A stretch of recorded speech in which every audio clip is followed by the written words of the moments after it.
Nire etortze zait, masifikazio bat bestela, azkenean, turismoa denak izan gara turistak leku ezberdinetan, baina nik uste ja turismoa hori dela masifikatzen modu exageratu batzutan, eta hemen gure eskualdean ikusten dugula dexente. Pasaden udaran pila bat markatu ninduen irudi bat, izan zala gida turistiko bat, frantsesa, txapela batekin, gaizki jarrita, oso gaizki jarrita, makil batekin eta goian ikurriña txiki batekin.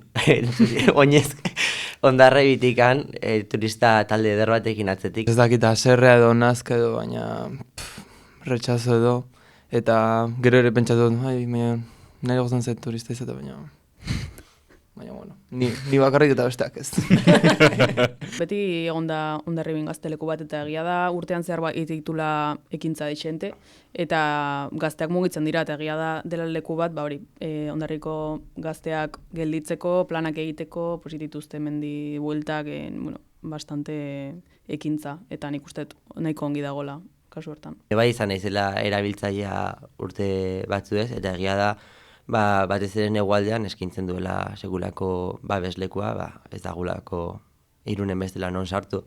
Hala ere, gutxi izaten jarraitzen du 60.000 biztanleko herri batentzat, orain bi gazteleku daude, baina hala ere antolatzen direnekin, kriston ekintza guaiak antolatzen direla, eta gauza pila, eta egia da bertako begiralen lana txalotzekoa dela, sortzen dute eskaintza publiko guztientzako eta gazteon beharretatikan, baina egia da bestela hortik kanpora ez dagoela aisialdi eskaintzarik, ez gazteontzat, baina orokorrean ere ez iruditzen Irunen bestelako eskaintza hundirik badagoenik, ez baldin bada pote bat hartzera joatea. Lehenengo lana izaten da beti turismoan, zakit ostatu batean edo orain, Endaiako herrikotxeak jartzen dituen sasoiko lanetan, entzun ditut kasu asko esplotazioa eta horrela Endaiako hondartzetan gazteena, eta, pixka kezkagarria hori ere.